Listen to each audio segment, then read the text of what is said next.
What if I told you that the one thing doctors say you should do during a heart attack could actually make things worse if you're alone? Right now, there's a chance you're doing something every single day that's quietly preparing your body for a heart emergency. And here's what almost nobody realizes. The first 60 seconds of a heart attack determine everything. But most of what you've heard about surviving one when you're by yourself isn't quite right. In fact, there's a simple action. Something you can do in less than 10 seconds that has saved lives when paramedics were still minutes away. Yet 8 out of 10 seniors have never been told about it. Today, I'm going to share 5 critical strategies that could mean the difference between life and something far worse. And the 5th one? It's so surprising. Even some emergency room doctors don't mention it to their patients. But here's what matters most. If you're over 50 and you spend any time alone, even just an hour a day, you need to hear what's coming in this video. Because your body is changing in ways that make the old advice, well, outdated. Stay with me. What you're about to discover could save your life. Before we dive deeper into these life-saving tips, I want to take just a moment to connect with you. I'd absolutely love to know, where in the world are you watching this from right now? Whether you're in a cozy home in Ohio, an apartment in London, a quiet morning in Sydney, or anywhere else on this beautiful planet, I want you to know something. I read every single comment personally, and it genuinely brings me so much joy to see seniors from all corners of the world gathering here, learning together, supporting each other. So please, take just 2 seconds right now and drop your city or country in the comments below. I promise I'll be reading them, and I can't wait to see where you're joining us from today. Now, let's get back to something incredibly important, your heart, and what you absolutely need to know to protect it when help isn't immediately nearby. Here's what we're going to cover today, and I'm asking you to stay all the way through, because the insights get more surprising as we go. First, we're going to talk about the single most important thing you must do in the first 60 seconds of a heart attack, and it's not what most people think. Second, I'll reveal why the famous cough CPR technique you may have heard about could actually put you in more danger. Third, you'll discover the exact position your body should be in when you're alone and experiencing heart attack symptoms.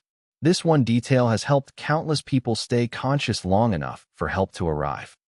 Fourth, we'll discuss a simple preparation you can do right now.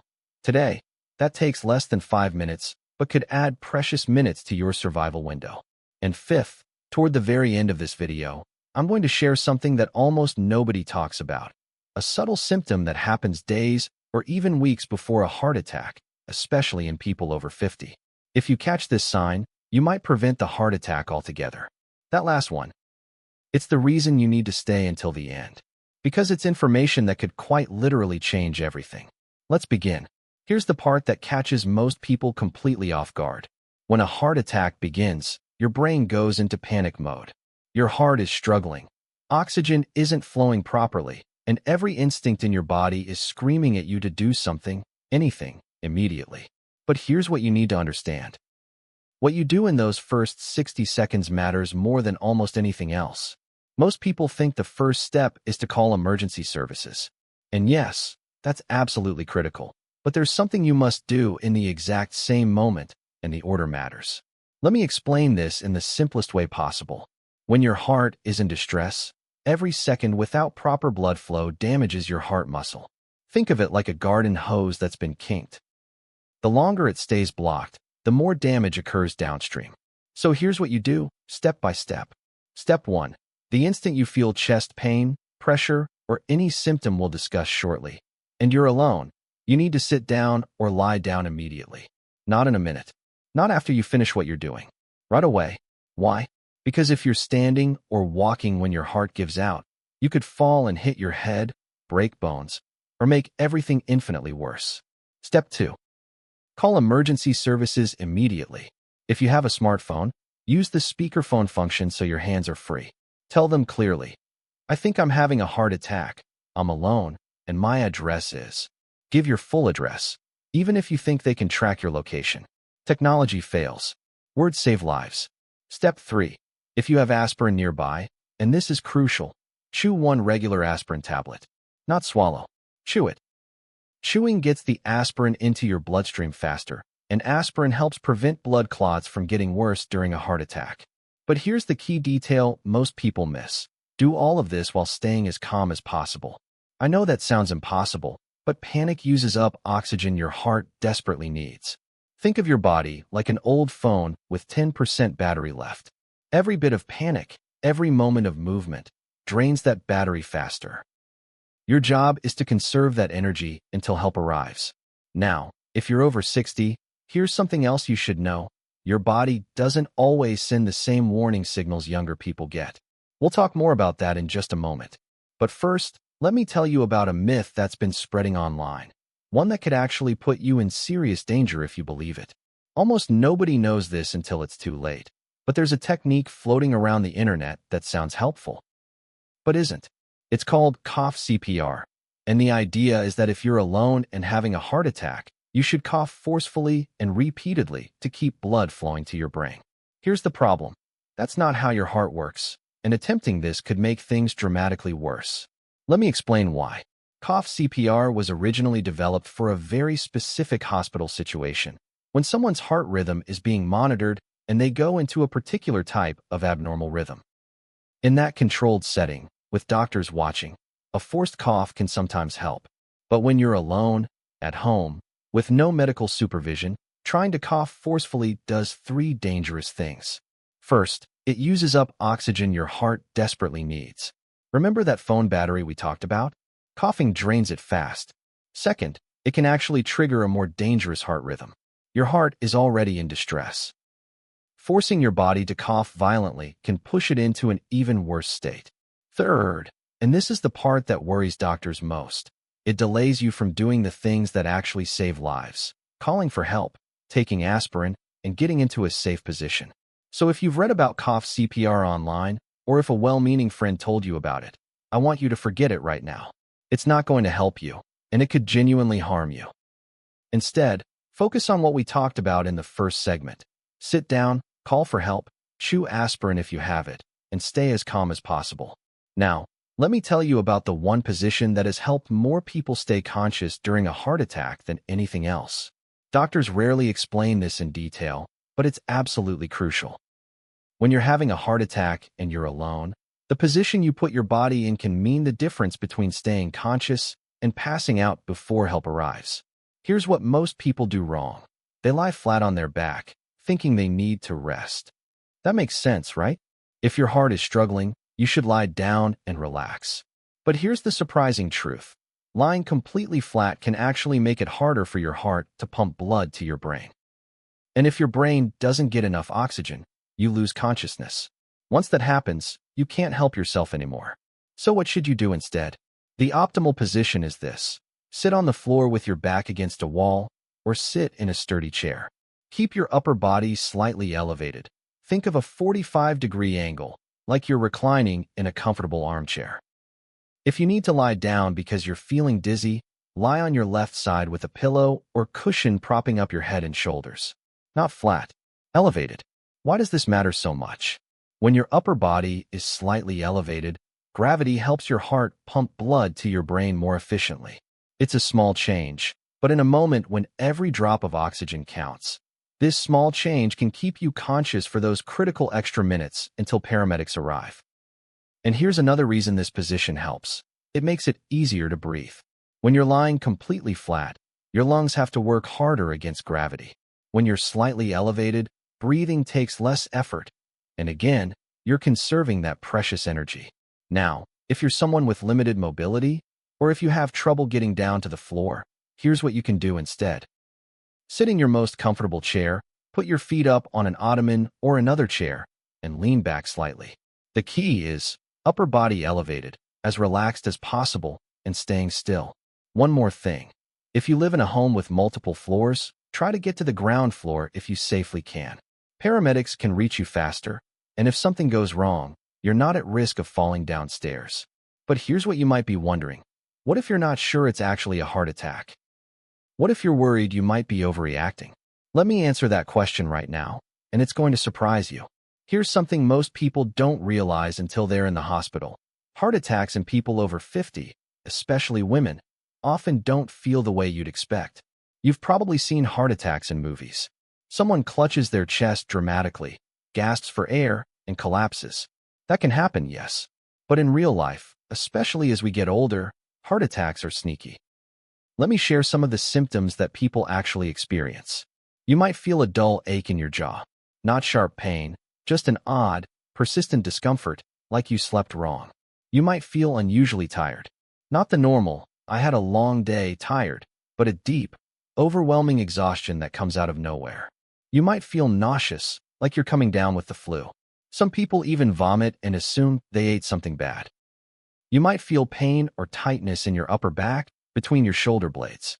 Again, not dramatic pain, just a strange pressure that won't go away. You might feel short of breath doing something you normally do with ease, like walking to the mailbox or climbing a few stairs. And here's the one that catches people most off guard. You might feel a sense of impending doom. It's hard to describe, but people who've experienced it say they just knew something was deeply wrong, even though they couldn't point to a specific symptom. Now, if you're experiencing any combination of these symptoms, especially if they come on suddenly or feel different from anything you've felt before, I want you to take them seriously. Don't wait to see if they go away. Don't worry about feeling embarrassed if it turns out to be nothing. Don't think, I'll just rest for a bit and see how I feel. Call for help. Every single time. Because here's the truth. If it is a heart attack, every minute matters. But if it's not, the paramedics will be relieved, the doctors will be relieved, and you'll have peace of mind. There's no downside to being cautious with your heart. And speaking of being cautious, there's a simple preparation you can do right now that takes less than 5 minutes, but could save your life. Let me tell you what it is. If this next tip feels almost too simple to matter, I promise you, it matters more than you might think. Here's what I want you to do today, as soon as this video ends. Create what I call your emergency information card. This is a small card, about the size of a business card, that you keep in your wallet, your purse, or even taped to your refrigerator door. And on this card, you write down 5 critical pieces of information. 1. Your full name and date of birth. 2.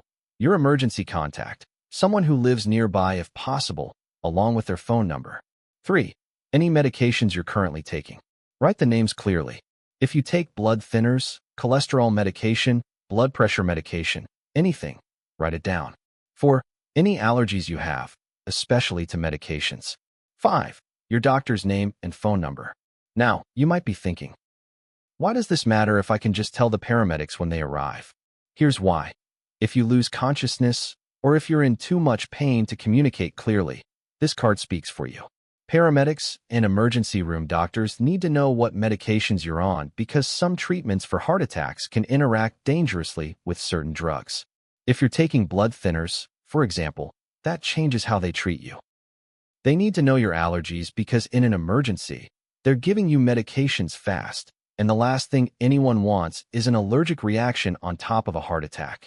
And having your emergency contact readily available means someone who cares about you can be notified immediately, even if you can't make that call yourself.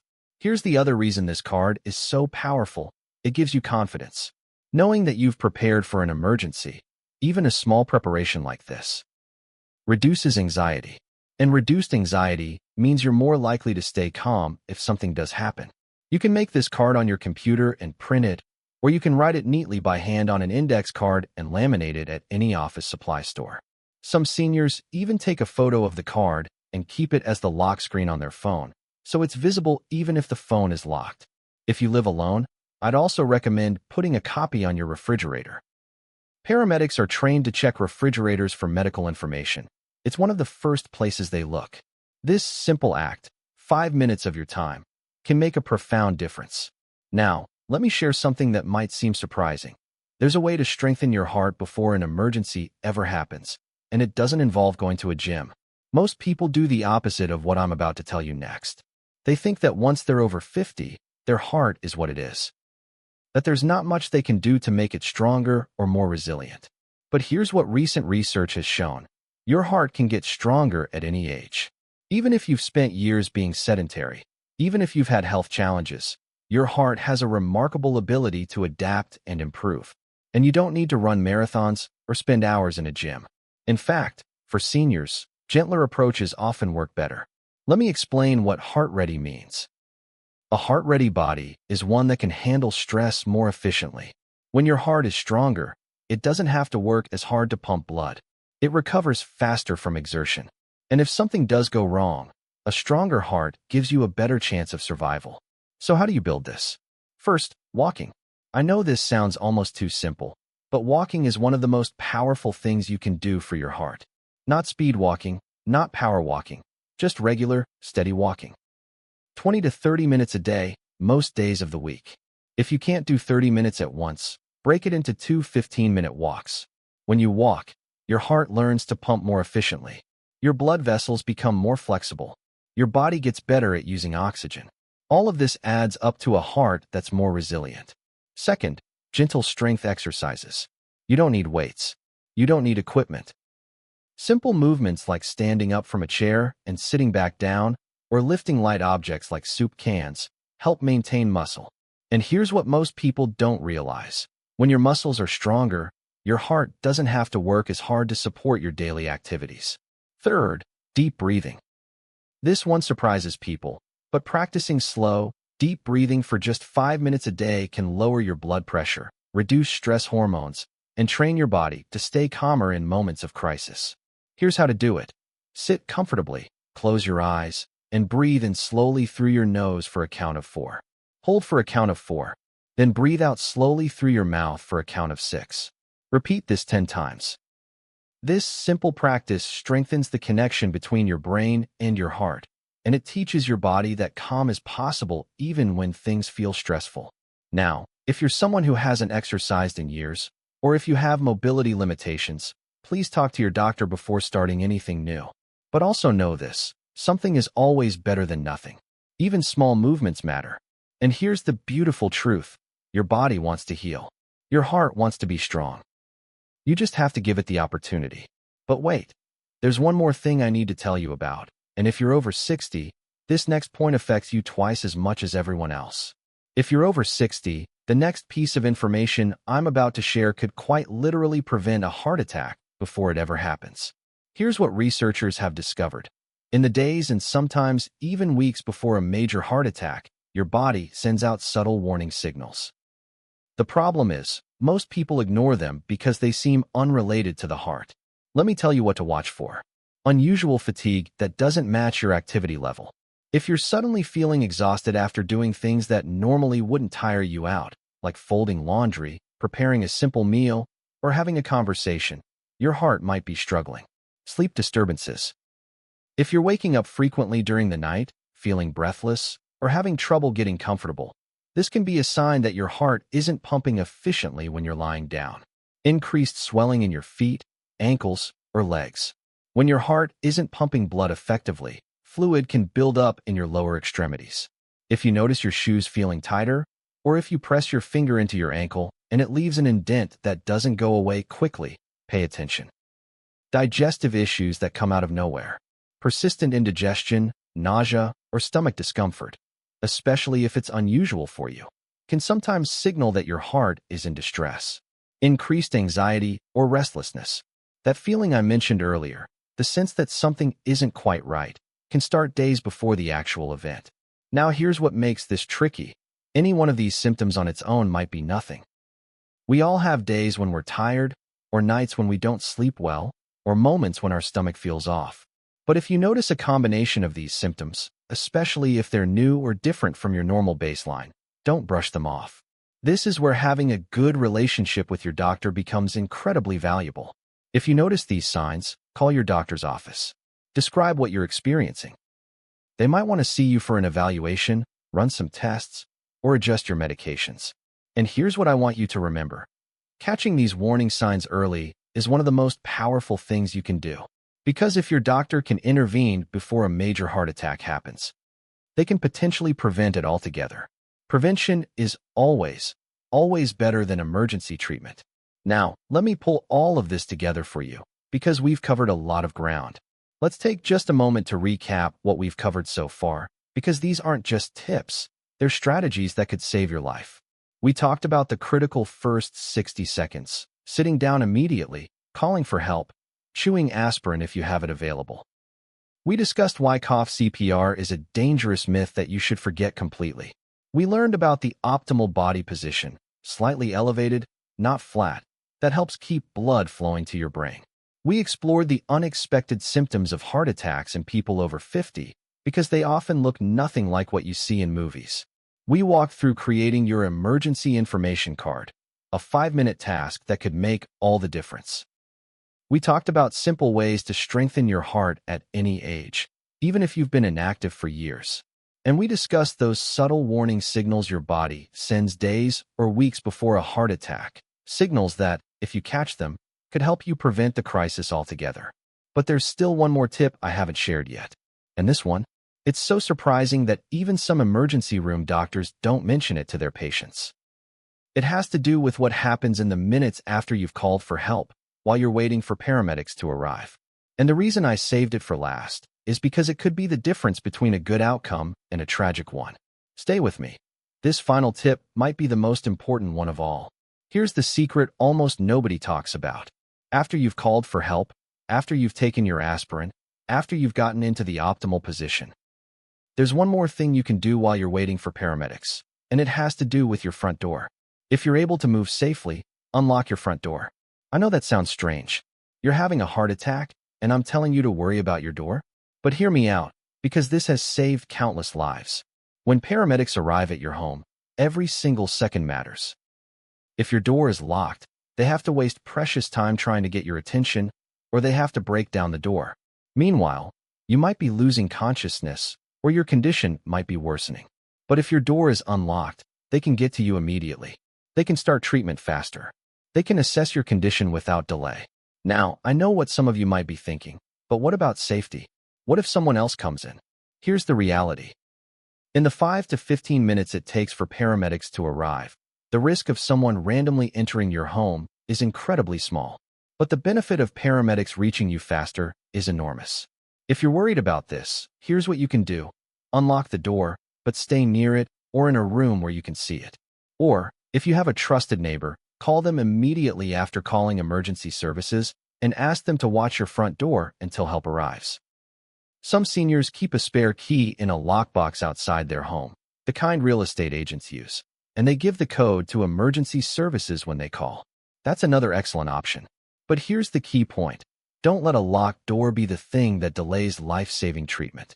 And there's one more piece to this final tip. If you have pets, dogs especially, try to secure them in another room if you safely can. Paramedics have been bitten, delayed, or prevented from providing care because a scared dog was protecting its owner. Your beloved pet doesn't understand what's happening, and in their confusion, they might become a barrier to the help you need. If you can't safely move your pet, tell the emergency dispatcher when you first call. They can send animal control or have officers arrive first to help with the situation. This might seem like a small detail, but in emergency medicine, small details often determine outcomes. So let me say it one more time.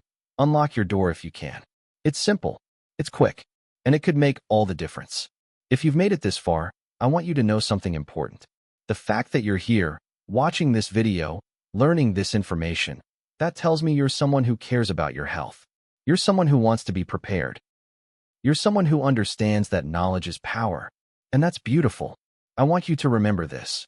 Your age doesn't define your worth, your capability, or your future. Every single day, people over 50, 60, 70, and beyond are discovering that their bodies are more resilient than they ever imagined. Yes, our hearts change as we age. Yes, we face new challenges. But we also gain wisdom, perspective, and the beautiful understanding that life is precious and worth protecting. The tips I've shared today aren't meant to scare you. They're meant to empower you. Because when you know what to do, when you're prepared, when you understand your body's signals, you take back control. You don't have to live in fear. You don't have to worry constantly. You simply need to be informed, be prepared, and trust that you have the strength to handle whatever comes your way. And remember, you're not alone in this journey. There are millions of seniors around the world, including the wonderful people in the comments below, who are right here with you, learning the same things, facing the same challenges, and supporting each other every step of the way. Take care of your heart, both physically and emotionally. It's carried you this far, and with the right knowledge and care, it will carry you much further still. If this video has given you valuable information, or if it's helped you feel more prepared and confident about your health, I'd love to invite you to subscribe to this channel. Every week, I share new insights, tips, and information designed specifically for seniors. Information that's practical, easy to understand, and genuinely helpful for living your best life after 50. There's no pressure, of course. But if you'd like to continue learning with us, I'd be honored to have you as part of this community. Thank you so much for being here today. Thank you for caring about your health. And thank you for taking the time to learn something that could truly save your life. Until next time, take care of yourself. You're worth it.